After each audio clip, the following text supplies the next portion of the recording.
Hey, this is me building a $3 million per year business in public. And the way these videos always go is I start with some YouTube comment Q&A. The reason I do that is because one, I deliver you guys some value. And then two, it's also sort of a growth hack for me, meaning that my channel grows faster because you guys comment more. Growth on Instagram, YouTube, and products is next. And then finally, I round it out with one improvement. Today, my improvement is a post schedule for my community that currently makes over $300,000 a month in profit. So pretty exciting. This is my main channel, 132.9K subs. This is my daily updates channel. And all I do is I scroll all the way down to the bottom. And I just grab the oldest comment and then I answer it. Whether it's a question, whether it's something else. Xander says, "Sup dog, love the regular effort, wanted to run something by you." So he's using something I used in one of my email campaigns. So I'm using cold email with dental clinics and creative agencies with 9 inboxes at 270 emails a day.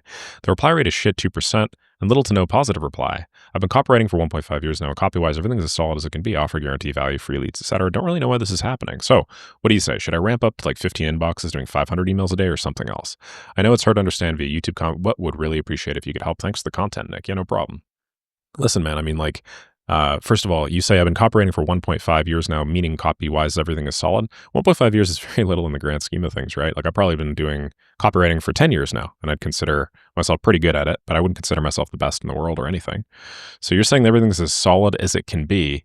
I don't really believe you. If the reply rate's shit and it's 2%, then obviously your copy is not. You're saying, oh, maybe it's the leads, maybe it's the deliverability, maybe it's something else. Dude, you can make any campaign have massive reply rates with the right copy. It's not about the audience. It's not about the leads. It's not about any of that stuff. Okay. Shit leads is like the number one excuse that people make because their performance isn't up to par.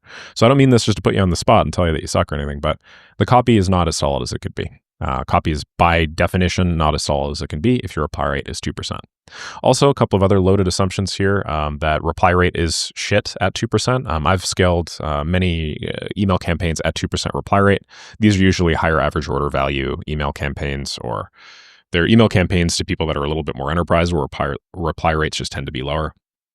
That doesn't necessarily mean that you can't make any money off of it. That's still 1 in 50 people responding to you. The thing that matters here is just what is the positive reply rate. If your positive reply rate here is, 50 or 60%, that's still 1 in 100 emails positive, right? So let's just say you send 10,000. Well, now you have 100 positive responses per day. Like, is this really a shitty campaign? No, it's obviously an incredible campaign. But if your positive reply rate, as you were mentioning, is very, very poor, I don't know, let's say it's like 5% or something, then obviously this is 1/10 of that, meaning at 10,000 emails a day, you'd only get 10 positive responses, which, is only going to convert to, I don't know, between 3 to 5 calls, maybe more. I don't know. I'm just like throwing some stuff at the wall, given the fact that you're reasonably new to this, which ultimately is not really going to be anywhere near as worth it. Okay. So just want to let you know right off the bat that the main issue here is your copy. You may try and run from it. You may try and escape it, but destiny arrives. Make me purple. Main issue is the copy. And you shouldn't just ramp up to 15 inboxes. You should learn why your copy isn't working. Now, you can make it, maybe your copy is good, but it just doesn't work as well for the current industry that you're attacking, or maybe the current audience size or whatever. So but you can either adjust your copy or you can try a different audience. But like, you're trying right now to solve a problem that is very clearly copywriting related by just throwing more volume at it. And if your reply rate is nothing, or if your positive reply rate's nothing, this isn't going to help you. Okay. So you got to fix the copy, man. And I say fix here in a loose term. It's not just about like having all of the bells and whistles and the checks, the boxes checked. This is real life, right? Like, these are all rules and heuristics and approximations that we're trying to provide you to make you better at this stuff. But at the end of the day, this is just like, these are just models. When you go into real life, things are always going to be a little bit different. So you're going to have to bend the rules, play with them a little bit, throw a bunch of shit at the wall, see what sticks. Then you're going to have to run it for quite a while. You're going to have to run it for, at least 1,500 emails, I would say, before being able to definitively say something is or is not working. Seb says, "I'm so glad I found this account. I've been meaning to ask a quick Q. We managed to land quite a big client some time back, and our goal is to slowly pivot from done-for-you offers to more of a done-with-you consulting offer. So we want to come into our client's business, analyze everything, help them optimize and streamline their whole business, that being creating processes, but also hiring setters and optimizing their funnel. My question is, how would you go about executing this kind of pivot? How big of a team do you think we'll need to fulfill effortlessly?" Well, I mean, this really depends on how many clients you are doing the fulfilling for, right? I don't do done-with-you consulting offers. Well, I mean, I guess you can kind of think of my My coaching program is a done with you consulting offer, sort of, not really, but I guess it kind of is. Yeah, I just hyper leverage my time.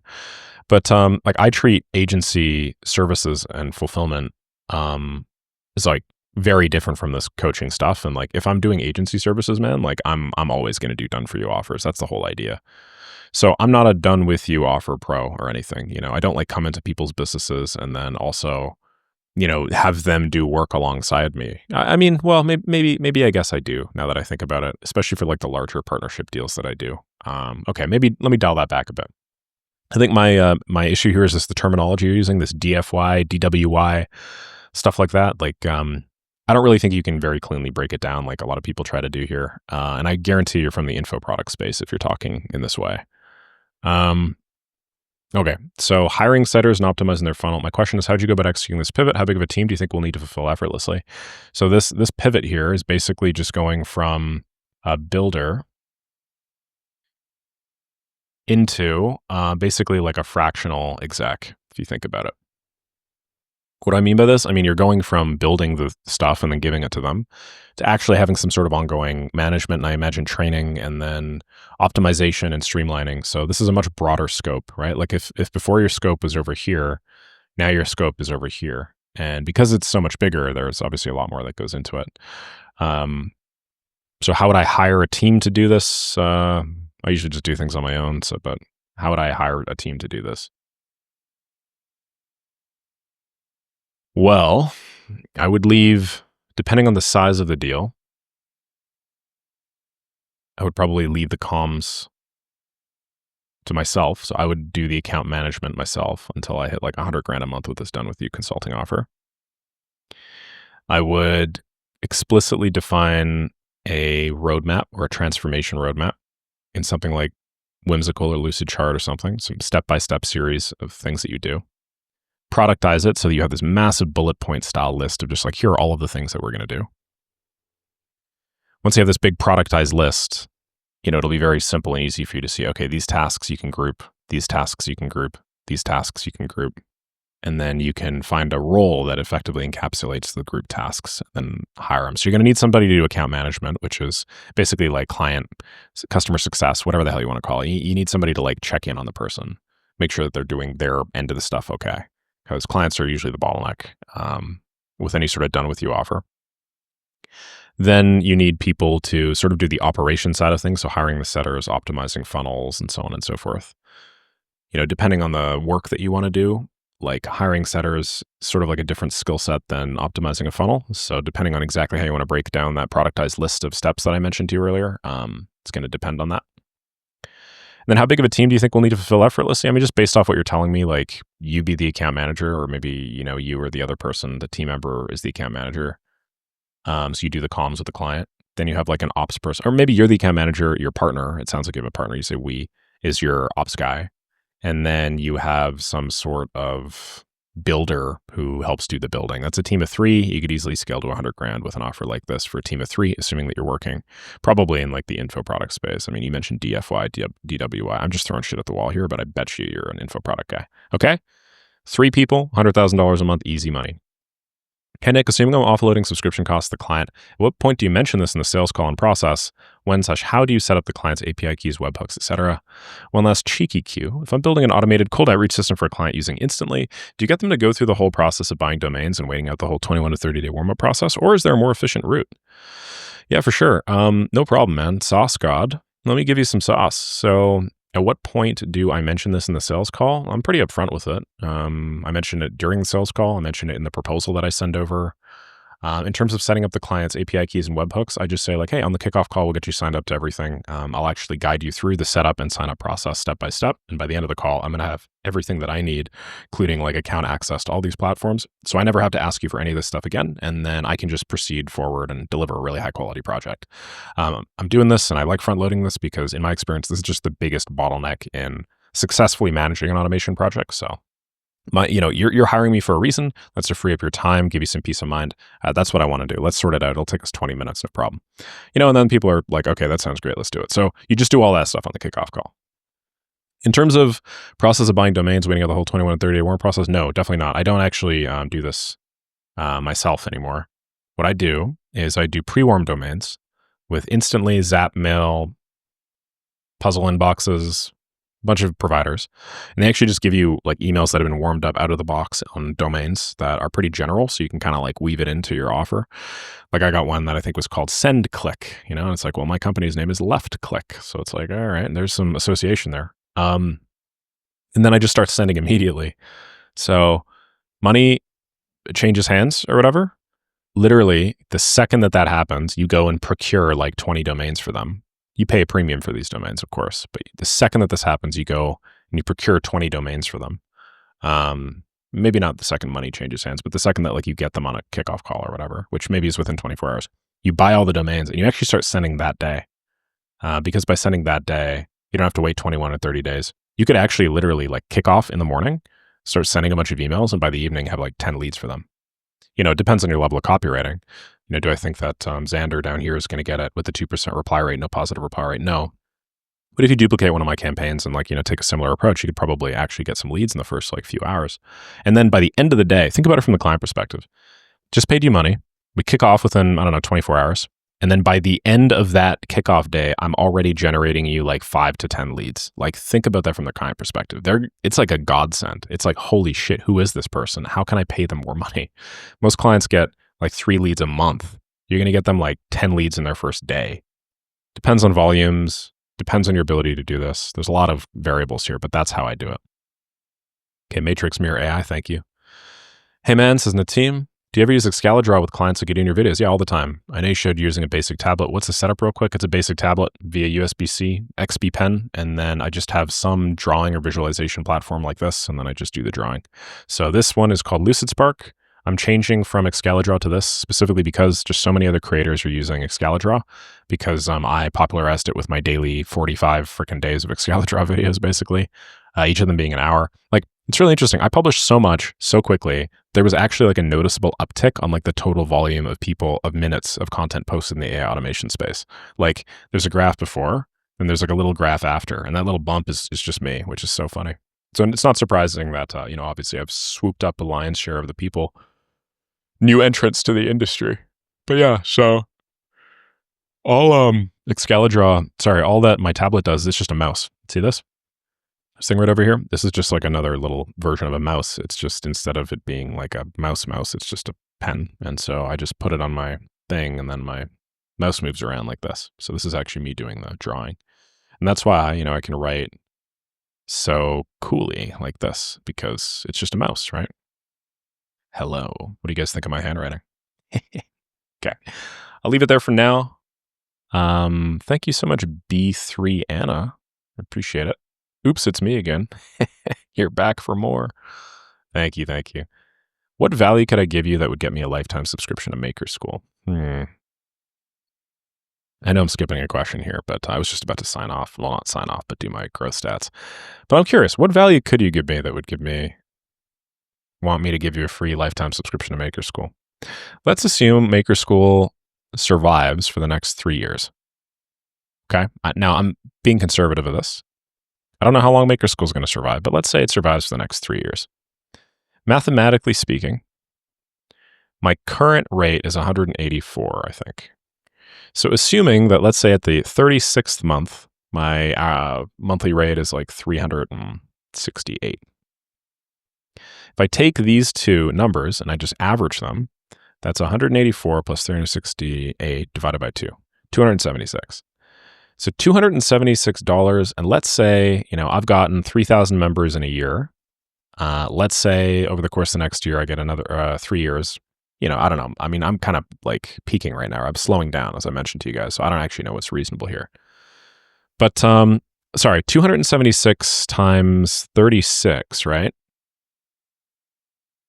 is $9,936. So that's how much money I'd be getting from you. You would have to deliver me something that's like it's like $40,000 or so worth of value for me to want to give you a lifetime value of $9,936, I would say.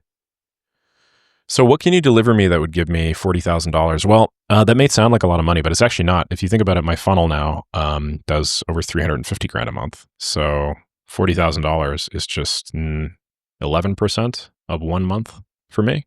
So if you could find a way to grow my funnel by 11% for 1 month, then I'd give it to you. Alternatively, if you could find a way to grow my funnel by 1%, and then I just use that change for a full year, then I'd give it to you. So I think, you guys could probably make a 1% improvement in my funnel, right? If you can, then yeah, for sure. That's what I would do. Okay, cool. I'll leave it there. Let us now do some brand stat.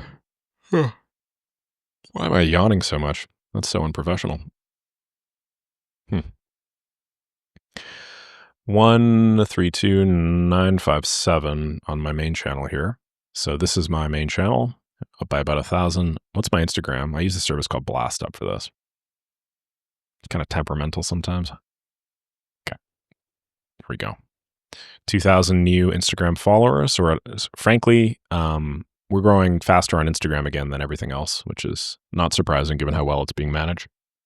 Like Shub, my daily updates channel here is at 6,657. Oh, you know what?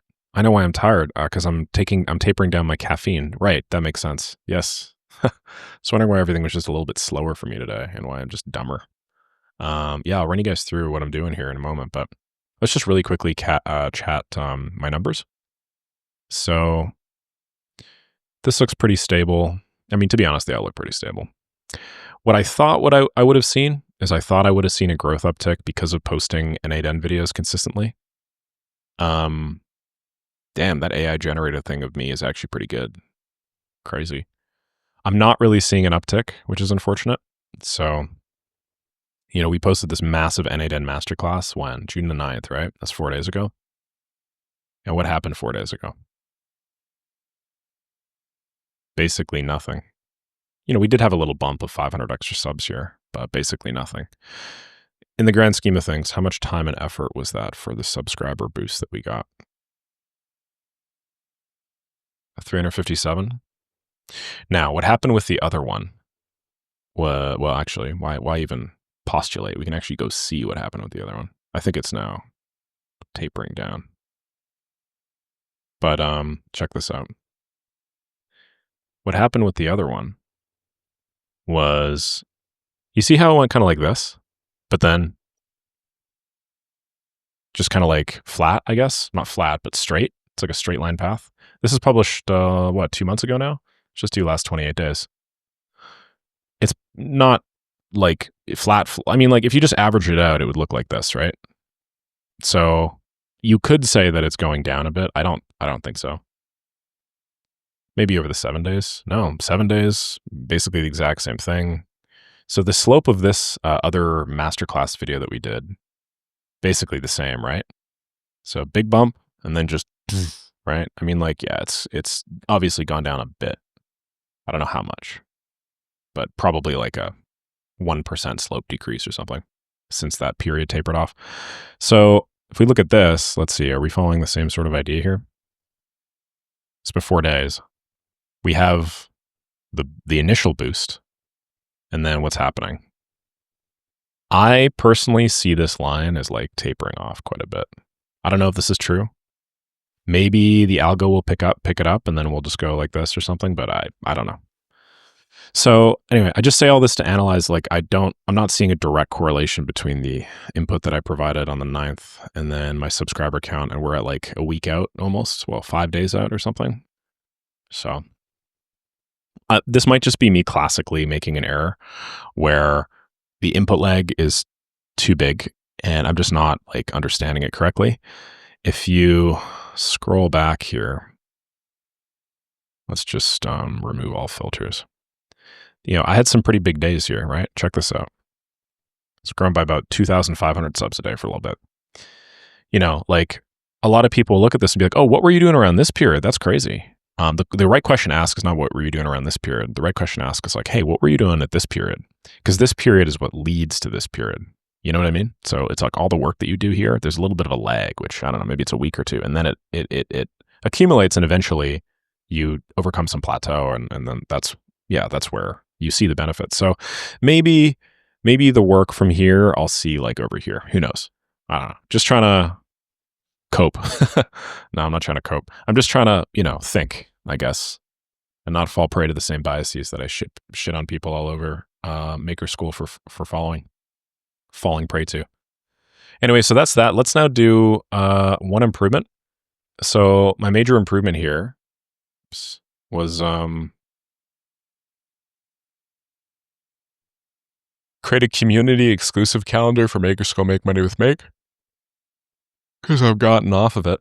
And what I mean by this, if we go to Maker School, given this is the biggest revenue source of my life right now, we're at 304,000. Churn is 21.8%. What that means right now is 0.218 times my total group size. I churn 628 people every month, or about 20 people a day. So in order for me to maintain parity, I need to bring on 20 more people a day, which I think is ludicrous. Right now, I'm bringing on 20 people a day. But if I could bring this down to 17%, which would be 0.17, which is what it was before, times 2,881, then I would be growing Maker School by 120 people a month, because 600 minus this is 110. Okay, so I'd be growing it by about 4 people a day. And that's what I want to do. That's what I want to get to. So, like, obviously, I'm going to keep on producing top of funnel content. That much isn't going to change. But the thing that will change is the churn. So the question is, how do I reduce the churn? Well, I found a really massive churn decrease the last time I did this by posting what I call exclusives, which are just a bunch of like super exclusive content that only people in my group get. I should know that there is a ton of very exclusive content in Maker School, like an overwhelming amount of exclusive content. The thing is, a lot of it's buried. And so if I don't bring it up to the top because of school discoverability, if I don't like show people, hey, there's actually a ton of exclusive content here, they kind of tend to forget. And so the group has less perceived value in their eyes, which I understand. But anyway, what my community Maker School post schedule is going to do is I'm going to combine a mixture of refreshes, which are where I take old posts that I've made that are very high value and high quality and just refresh them. I basically just like post them again. And then people go, holy shit, I haven't seen this before, because, there's such a crazy turnover. Always new people in the group. That'll bump it up to the top. I'll have more perceived value there. So I got 3 of these. And then I do actual exclusive videos. That's like 30 minutes of me just off the cuff talking about like stuff that I haven't talked about on my channel before. So what I want to do next, I have the dates over here. I was going to work that out with you guys. I want to do one called How to Focus in 2025, how to build a content creation engine and get 120,000 subs, systems to sell today, launching cold email in 14 minutes plus templates, creating a killer AI automation agency website, sneaky ways to acquire social proof, then daily client update structure. What I've done is I've also written some notes here on the right-hand side. Basically, what I need to do is I just need to turn this again into like a content production format that will allow me to do this really easily. Then what I'm going to do is I'm just going to record them all ahead of time and then just drip them out. This is the simplest and easiest way for me to do so, because I have a lot of time for content, and I will get into the groove of content, and I will answer a question on my daily updates channel that'll be relevant, and then I'll just be like, oh, okay, let me just record a video about that exact thing right now. So all I need is I just need a way to do it quickly and easily with some sort of visual thing, and that's what the Lucid chart is going to be for. So I'm going to create Lucid charts for each of these, Lucid Sparks, I should say, and then not the refreshes, sorry. And then I will just go top to bottom and just record like 20 to 30 minute deep dives talking about this specific thing. So why don't I start scheduling this now? I'm feeling some like internal apprehension to this. I can tell. I don't want to do the scheduling, because if I do the scheduling, then I have to stick to it, which is so funny. Human beings are silly, aren't we? But I should do it. That's, the obstacle is the way. I feel the internal apprehension to scheduling this, so I'm just going to schedule it, and then I'm just going to stick to it, because I'm a grown-ass man. Okay, so every 2 days sounds good to me. Why don't we just do every 2 days? 19. I do this every 2 days. There is no way we're not going to eliminate churn.